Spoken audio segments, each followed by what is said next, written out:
As a Christian, I do believe the Lord Almighty God and His Son run the universe. That said, the universe also possesses one key principle. That's the principle of cause and effect. What does that mean? Cause and effect is when a decision that is made or not made, eh, with cause as to why you should and shouldn't make it, ends up having an effect, whether it be positive or negative, if on yourself or those around you or other people in general.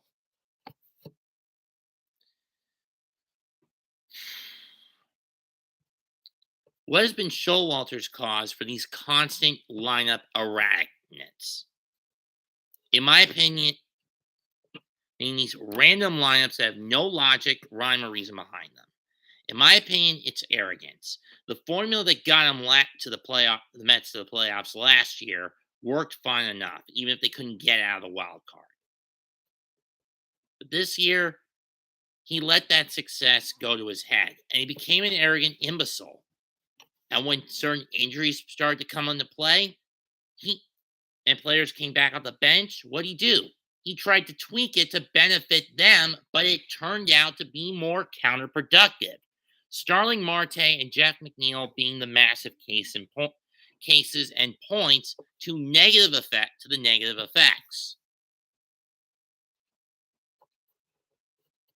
By having them swap positions in the batting order instead of leaving Marte at the top near the top and McNeil towards the middle of the lineup.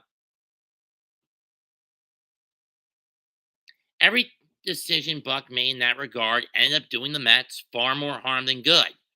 And yet he refused to acknowledge it. And now it's gone to the point it's beginning to where the straw is about ready to break the camel's back.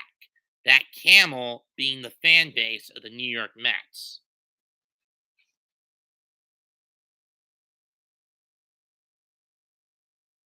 In today's game, he didn't even put Marte or even Brandon Nimmo in the lineup at all. And the team lost 2-0 because Rafael Ortega screwed up and Mark Vientos screwed up. Ortega couldn't make a catch on a 1-out triple, and Vientos bobbled the ball playing the hot corner, a position that 3 times has failed Buck when Vientos has been predominantly a first baseman or a DH. I don't know why the fuck he keeps putting this kid at third. And making Beatty the DH was an even bullshittier decision. People wonder why I've been screaming for Buck's head this year? Shit like this is why. I've done it with Louis Rojas. Couldn't really do it with Mickey Callaway in 2018 as I was more focused. As at the time, my attention was taken off the Mets and more focused on getting out of my old house and moving into this apartment and moving into the new one with my mother. But when 19 rolled around and I started to get a little more accustomed to this place, I did go off a bit on Callaway for his stupidity. Though not much. But Buck and Rojas, it's been a powder keg with those two, with how stupid they've been. Louis Rojas in 2021, Buck in 2023.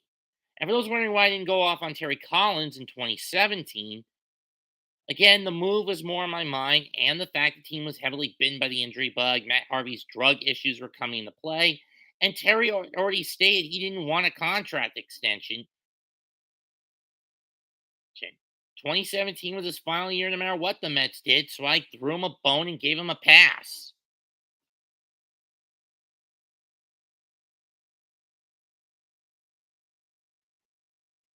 But with I did get my wish come true in 21 when when the Mets fired Rojas after the collapse in the second half. But this time around, I'm not even sure if I'm going to get my wish when the year is over and Showalter ousted. Because Showalter, then again, all 3 major players in this fiasco, Steve Cohen, Billy Epler, and Buck Showalter, They're no different than Nero Caesar, standing on his balcony, the balcony of his palace, strumming his song on the fiddle, while Rome burns to the ground in front of them, ready to cast the Christians as scapegoats. And I think the Mets fans are going to be cast as the scapegoats for this team not doing well. Let me put it to you like this, guys. You want to say you made every sacrifice for this team and no one's grateful?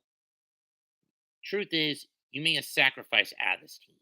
Epler, you sacrificed this team by making us play on a Saturday West Coast Saturday clock just to cater to get Shohei Ohtani over here, a trade that was never going to occur or come.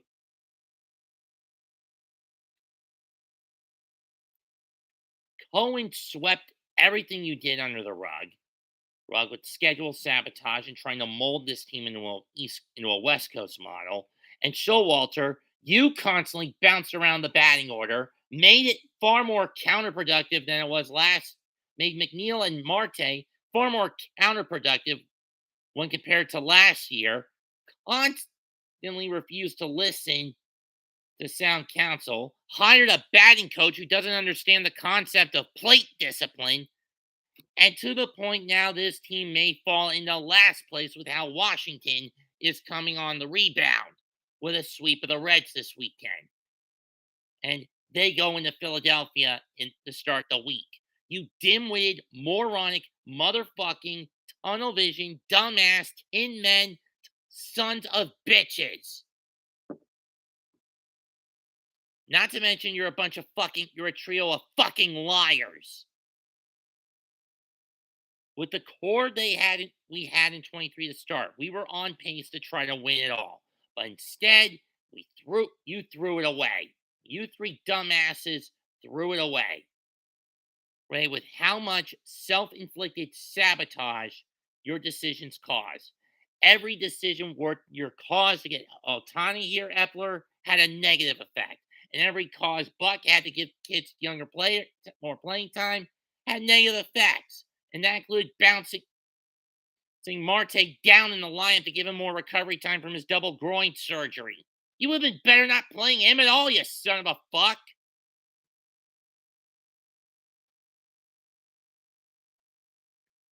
Now Chicago comes into town. And what's Chicago done so far? To the best of my knowledge, they've won either 14 of their last 19 or 15 of their last 19. I don't know what they're up to. I think it's 14 of their last 19.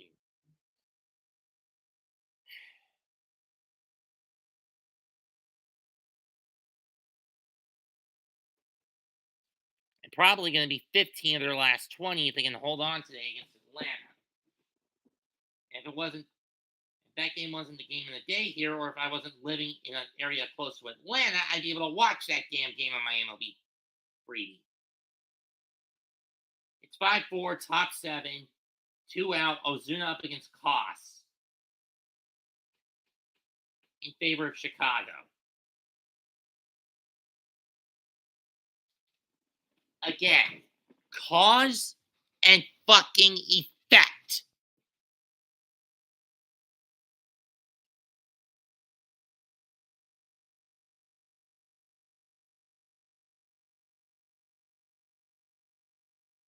For as much of a bunch of cheapskates, much of a massive ass cheapskate Fred Wilpon was, he at least knew when not to chase a pipe dream. I mean, like Shohei Ohtani.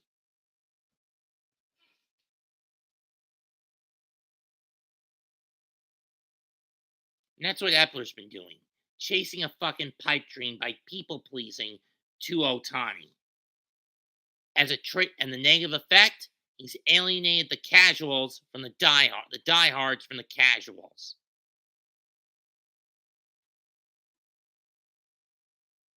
I don't care if he gets to stick around another year. As long as Buck is gone when this year is over, I'm gonna be content. And then we'll see how the Mets play it out in the off season. Leave a comment, smash the like, and sub to the channel. This is Mets 2128 signing out. Goodbye. Good fucking night. Bang.